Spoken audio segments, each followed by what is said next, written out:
नमस्कार, मैं समर के मुखर्जी और आप देख रहे हैं डीजी फिल्मिंग। बात करेंगे इमेज टुडे एशिया के बारे में। ये एक फोटो फेयर है जो 8, 9, 10 अप्रैल को मुंबई में होने वाला है। मैं आपको बताना चाहूँगा कि इस फोटो फेयर में अगर आप आ रहे हैं तो आपको क्या-क्या करना चाहिए, इससे कैसे फ़ायदे उठाना चाहिए, कैसे आपको इससे लाभ होगा यहाँ पर फोटो फेयर में आने से, और जो लोग नहीं आ रहे हैं अगर वो अपना प्रोग्राम बना सकें कि यहाँ पर आए 8, 9 और 10 अप्रैल इसी महीने के दौरान, तो आपको क्या-क्या चीज़ें एडवांटेज के रूप में मिल सकता है। देखिए, इस तरह के जो भी फ़ोटो फेयर होते हैं, चाहे ब्रॉडकास्ट का फेयर हो या फ़ोटो फेयर जो नॉर्मली वेडिंग को ध्यान में रख के किया जाता है, लेकिन बहुत सारे और लोगों को भी इससे फ़ायदा हो सकता है। जैसे शॉर्ट फ़िल्म जो बनाते हैं, जो म्यूज़िक वीडियो बनाना चाहते हो, जो एड फ़िल्म, कॉर्पोरेट फ़िल्म या डॉक्यूमेंट्री फ़िल्म बनाना चाहते हो या सेमी प्रोफ़ेशनल वे में फ़ीचर फ़िल्म बनाना चाहते हो, तो उनके लिए ये फ़ोटो फेयर बहुत अच्छा रहेगा, क्योंकि यहाँ पर बहुत सारी ऐसी चीज़ें हैं जो आपको देखने को मिलेंगी, जो आपको करने को मिलेंगी। एक-एक करके मैं बताता हूँ। सबसे पहले मैं बताता हूँ कि इस फेयर में किस-किस तरह के स्टॉल्स लगेंगे, यानी क्या-क्या देखने को मिलेगा। इसमें जो प्रमुख स्टॉल्स होंगे वो है फ़ोटोग्राफ़ी के ऊपर, वीडियोग्राफ़ी के ऊपर, सेमी प्रोफ़ेशनल सिनेमा कैमरा भी इसमें रहेंगे, डिजिटल इमेजिंग के ऊपर बहुत सारी चीज़ें रहेंगी, फ़ोटो फ्रेम्स के बहुत सारी वैराइटीज़ रहेंगी, प्रिंटिंग के बहुत सारे ऑप्शंस रहेंगे, गियर्स रहेंगे, लाइव इक्विपमेंट रहेंगे जो लाइव अगर आपको करना होता है प्रोग्राम तो, और सॉफ्टवेयर और हार्डवेयर के बहुत सारे ऑप्शंस के साथ-साथ stock footages, app and lights. तो इतनी सारी चीज़ें आपको मिल रही है इसमें देखने के लिए। बहुत सारे ब्रांडेड कंपनीज़ रहेंगे, जिन कंपनी के बारे में आप अमेज़न वगैरह पर देखते हैं या आप गूगल करते होंगे, तो जिनके फ़ोटोग्राफ्स या वीडियो आप देखते होंगे, या यूट्यूब पर जिसके बारे में आप हैंड्स ऑन रिव्यू आप देखते होंगे, उससे आपको यहाँ अपनी आँखों से देखने का मौका मिलेगा। और इस फ़ोटो फेयर में जो पहले आते होंगे, इस तरह के फ़ोटो फेयर हो, ब्रॉडकास्ट फेयर हो, हर एक समय नाम चेंज होता रहता है। जैसे इस समय नाम कुछ अलग रखा गया है, लेकिन है ये फ़ोटो फेयर ही। और जो लोग सिर्फ़ फ़िल्म के लिए काम करना चाहते हैं, मूवीज़ या ब्रॉडकास्टिंग इंडस्ट्री में आना चाहते हैं, तो उसके लिए ब्रॉडकास्ट फेयर लगता है, ब्रॉडकास्ट इंडिया लगता है। वो मेरे ख़्याल से इस बार अक्टूबर में होगा, तो उस समय आना चाहिए। लेकिन इस फ़ोटो फेयर को भी आप मिस मत करिए। अब आपको एक-एक एडवांटेज बताते हैं, एक-एक हाइलाइट्स बताते हैं, जो इसमें आने से आपको मिलेगा। सबसे पहला है डिस्काउंट ऑफ़र। बहुत सारे डिस्काउंट ऑफ़र हर जगह पर आपको मिलेंगे। यहाँ पर जो भी स्टॉल्स होंगे, जो आप कैमरा खरीदना चाहते हैं, लेंस खरीदना चाहते हैं, लाइट्स खरीदना चाहते हैं और आप सोच रहे हैं कि ये महीने, 2 महीने, 3 महीने के अंदर खरीदेंगे, तो यहाँ पर आइए। इस जगह पर आप कुछ बुकिंग अमाउंट दे करके उसे बहुत अच्छे ऑफ़र में ले सकते हैं। अगर आप बल्क बाइंग कर रहे हैं या कोई डीलर डिस्ट्रीब्यूटर हैं या आप प्रोफ़ेशनल वेडिंग फ़ोटोग्राफ़र हैं, तो उसके लिए आपको अच्छा ऑप्शन मिल सकते हैं, अच्छे ऑफ़र मिल सकते हैं। दूसरा पॉइंट है हैंड्स ऑन एक्सपीरियंस। देखिए, चाहे जितना भी वीडियो क्यों ना देख लें, कितना भी ट्यूटोरियल क्यों ना आप समझ लें, या बहुत सारे आपने ब्लॉग्स आपने पढ़े होंगे कैमरे के बारे में, लेकिन यहाँ पर जब आप खुद स्टॉल में जाते हैं, उसके मेनू सेटिंग को देखते हैं, अपने हाथ में कैमरे को लेकर एक्सपीरियंस करते हैं, तब तक वो बात नहीं बनती है। क्योंकि आप जब खुद एक्सपीरियंस करेंगे तो आपको समझ में आएगा क्या ये कैमरा आपके लिए उपयोगी है कि नहीं। बहुत सारे सेटिंग आपको हो सकता है उस जल्दीबाजी में, भीड़ में नहीं समझ में आए, लेकिन आपको बहुत सारी चीज़ें आ जाएगी जो आपको मेन काम करना है, यानी फ़ोकस कितना फ़ास्ट हो रहा है, आप लेंस अगर आप एक्सचेंज करते हैं, चेंज कर कर के देखते हैं, तो लेंस का क्या इफ़ेक्ट मिलता है, तो लेंस के बारे में आपको समझ में आ जाएगा। आपको ये समझ में आ जाएगा कि लो लाइट पर अगर आप काम कर रहे हैं, वहाँ पर बहुत सारे डार्क इमेज भी आपको शूट करने का मौका मिल सकता है। प्लस आपको ये देखने का मौका मिलेगा कि अगर जहाँ पर लाइटिंग नहीं है, वहाँ पर अगर आप इमेजिंग कर रहे हैं, तो कितना ग्रेन्स आ रहा है, कितना नॉइज़ आ रहा है, बहुत सारी चीज़ें आपको हैंड्स ऑन एक्सपीरियंस करके आपको मिलेंगे। तो ये बहुत बड़ा एक एडवांटेज है यहाँ आने का, या इस तरह के जो भी फेयर हो, वहाँ पर जाने का। नेक्स्ट है न्यू टेक्नोलॉजी।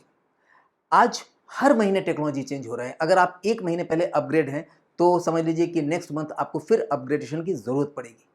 हर चीज़ चेंज हो रहा है। यहाँ पर आने के बाद आपको समझ में आएगा कि कैमरे में क्या-क्या चेंजेज़ आ रहे हैं, लेंसेज़ क्या-क्या नए-नए आ रहे हैं, किस तरह के लाइट्स नए आ रहे हैं, गियर्स नए आ रहे हैं, या कोई भी एक्सेसरीज़ जो कैमरे से रिलेटेड है या फ़िल्मिंग से रिलेटेड है, वो क्या नई आ रही है, ये आपको समझ में आ जाएगा। एक चीज़ है, हो सकता है आप परचेज़ ना करें, लेकिन आप जब जान जाएँगे कि यहाँ पर ये सुविधा आ रही है और ये टेक्नोलॉजी का यूज़ करके हम अपने फ़ोटोग्राफ़ी, अपने वीडियोग्राफ़ी या सिनेमेटोग्राफ़ी में ये परिवर्तन कर सकते हैं, तो आप आगे के लिए इसे सोच कर रख सकते हैं कि इसे हमको 1 महीने, 2 महीने या 6 महीने बाद परचेज़ करना है। और टेक्नोलॉजी जितना नया जानेंगे, उतना ही क्लाइंट के साथ आपकी बेहतर बातचीत हो सकती है। यानी उनकी चीज़ों को आप समझ पाएँगे, उनके रिक्वायरमेंट को समझ करके आप उन गियर्स को, उन टेक्नोलॉजी को अपने फ़िल्मिंग में उपयोग में ला सकते हैं। तो टेक्नोलॉजी को जानना बहुत ज़रूरी है, और इस तरह के जो भी फेयर होते हैं, उसमें आपको नए टेक्नोलॉजी हमेशा देखने को मिलते हैं। नेक्स्ट है पब्लिक रिलेशन, देखिए यहाँ पर आने पर आपको बहुत सारे पब्लिक के साथ रिलेशन बनाने के मौके मिलते हैं, चाहे शॉपकीपर हो या कोई कंपनी के मालिक हो या कंपनी के कर्मचारी हो, उनके साथ एक रिलेशन बनता है। और दूर दूर से देश के अलग अलग कोने से जो लोग आए हैं उनके साथ भी आपको मौका मिलता है बातचीत करने का, और एक फ्रेंड सर्किल बनता है, एक ग्रुप बनता है, हो सकता है एक व्हाट्सएप ग्रुप में आप शामिल हो जाए, जिसकी वजह से आप नई नई चीज़ें हमेशा अपने घर पर रह करके, अपने शहर में, अपने गाँव में रह करके भी नए नए जो चीज़ें आ रही है उसे सीख पाएँ। तो इस तरह की चीज़ें, रिलेशंस जितने बनाएँगे उतने काम की भी संभावनाएँ बनती है। यानी अगर हो सकता है कि किसी एक फ्रेंड के साथ आपने वहाँ पर फ्रेंड बना लिया, उसके पास कोई चीज़ है, उसका आपने यूज़ कर लिया, वो आपके एरिया में कोई शूटिंग करना चाहता है तो वहाँ से आपसे हेल्प ले लिया। दोनों को ही एक अच्छा बिज़नेस अपॉर्च्युनिटी मिलता है। और लास्ट है न्यू बिज़नेस अपॉर्च्युनिटी। देखिए, न्यू बिज़नेस अपॉर्च्युनिटी इस तरह से कह रहे हैं कि अगर आप हर एक स्टॉल पर जाते हैं तो कुछ न कुछ नया चीज़ आपको मिलेगा अपॉर्च्युनिटी के रूप में। आप जो बिज़नेस ऑलरेडी कर रहे हैं, यानी इवेंट का काम कर रहे हैं, वेडिंग का काम कर रहे हैं, या आप म्यूज़िक वीडियो अभी तक बना रहे हैं, आपको वहाँ पर अपॉर्च्युनिटी मिलता है कि अरे! क्या मैं ये भी कर सकता हूँ? क्या मैं हो सकता है कोई किसी चीज़ का आपने डिस्ट्रीब्यूटरशिप ले लिया, किसी चीज़ का डीलरशिप ले लिया, या कोई चीज़ आप सेल कर सकते हैं क्या? या आप कहीं से अलग ढंग से प्रिंटिंग करा के काम दे सकते हैं क्या? कोई ऐसी सर्विस में आप जुड़ सकते हैं जिससे आप अपने शहर, अपने कस्बे के जो और फ़ोटोग्राफ़र्स हैं, उनको कुछ मदद कर सकें और उससे एक बिज़नेस नया डेवलप कर सकें। तो इस तरह की बहुत सारी अपॉर्च्युनिटी वहाँ देखने को मिलेगा और उसे आप ज़रूर ग्रैब करिए। एक अपॉर्च्युनिटी के बारे में मैं और बता दूँ कि मेरे यहाँ से भी, यानी डीजी फ़िल्मिंग से भी आपको एक अपॉर्च्युनिटी मिल सकती है, जिसमें आप अपना खुद का प्रोडक्शन हाउस बेहतर ढंग से खोल करके उसे अच्छे से रन कर सकते हैं। उसके बारे में भी जानकारी लीजिए। यहाँ पर एक फ़ोन नंबर दिया जा रहा है, उस फ़ोन पर आप बात करिए ताकि आपको पता चल सके कि किस तरह से आप अपना प्रोडक्शन हाउस बेहतर ढंग से हमारे साथ मिल करके ओपन कर सकते हैं। अब हम आपको बताएँगे, अगर आप इमेज टुडे एक्सपो में आ ही चुके हैं, तो और क्या-क्या चीज़ें देखने को है मुंबई में आपके लिए। देखिए, यहाँ घूमने-फिरने की बात मैं नहीं कर रहा हूँ, जो आपके काम की चीज़ है, वो क्या-क्या चीज़ है। सबसे पहले मैं आपको कहूँगा कि आप एक बार फोर्ट मार्केट में ज़रूर जाइए, यानी सेंट्रल कैमरा फोर्ट मार्केट लेन में, उसमें बहुत सारे और फ़ोटोग्राफ़ी के शॉप्स मिलेंगे, जहाँ पर आपको कुछ अच्छे ऑफ़र्स मिल सकते हैं और जानकारी मिल सकती है कि कौन-कौन सी चीज़ें कहाँ पर है। देखिए, नॉर्मली तो सभी लोग फ़ोटो फेयर में आते ही हैं, लेकिन उस मार्केट के हर दुकान तो यहाँ पर आएगा नहीं। तो वहाँ पर जो एक मार्केट है मुंबई में, फ़ोटो मार्केट है जो फोर्ट में, वहाँ पर ज़रूर जाइए। सेंट्रल कैमरा आप बोलिए किसी को भी, उसके गली में चले जाइए, उसमें आप लेफ़्ट एंड राइट बहुत सारे आपको दुकानें मिलेंगी, जहाँ पर आप अच्छी परचेज़िंग कर सकते हैं, या आगे के लिए, भविष्य के लिए अगर पहली बार मुंबई आ रहे हैं, तो उस मार्केट में ज़रूर जाइए। दूसरा, अगर आप कैमरा डीलर है या आगे कैमरा डीलर बनना चाहते हैं, यानी रेंट पर आप कैमरा देना चाहते हैं, तो एक बार मोतीलाल नगर ज़रूर आइए। मोतीलाल नगर गोरेगांव वेस्ट में है। ये पूरे के पूरे नगर में आपको रेंटल बहुत सारे हाउसेज़ मिलेंगे। वहाँ जाकर के आप पता कर सकते हैं उनके पास कौन-कौन से कैमरे हैं, कौन सा कैमरा ज़्यादा चलता है, बहुत सारी चीज़ें, किस तरह के लाइट वो लोग रखते हैं, क्या-क्या चीज़ रेंट पर वो देते हैं।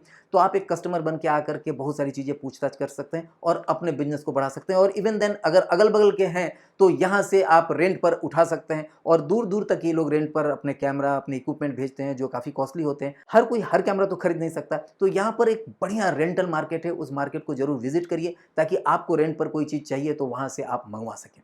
और तीसरा है हमारा डीजी फ़िल्मिंग ऑफ़िस। आप टेलीफ़ोन से अपॉइंटमेंट लेकर हमसे मिल सकते हैं और फ़िल्म से रिलेटेड बहुत सारी बातें कर सकते हैं। हम भी आपसे कुछ सीख पाएँगे, आप हमसे कुछ सीख पाएँगे। और हमारा जो बुक है, अगर आपने नहीं लिया है तो आप यहाँ पर हाथों-हाथ परचेज़ कर सकते हैं, उस पे आपको एक डिस्काउंट भी मिलेगा। और किसी भी तरह का अगर कोर्स करना है या वर्कशॉप में जॉइन करना है, तो आप यहाँ पर अगर विज़िट कर रहे हैं तो हमारे ऑफ़िस में भी आइए। और हाँ, आने से पहले फ़ोन द्वारा आप कन्फर्मेशन ले लीजिए और अपॉइंटमेंट ले लीजिए, और आइए, निश्चित तौर पर आपको यहाँ पर बहुत सारी चीज़ें और भी सीखने या देखने को मिलेगी। नमस्कार। भारत में 1000 से अधिक चैनल्स, 10,000 से अधिक कार्यक्रमों का निर्माण, 1 लाख से अधिक लोगों की जरूरत। अब आप भी हिस्सा बन सकते हैं भारत में सबसे तेजी से बढ़ने वाले प्रेस्टिजियस करियर का। आप बन सकते हैं film and television director, cinematographer या फिर नॉन लीनियर एडिटर। आप चुन सकते हैं फिल्म डायरेक्शन कोर्स को एक सम्मानजनक करियर के रूप में। IFTA, the bridge from ordinary to extraordinary.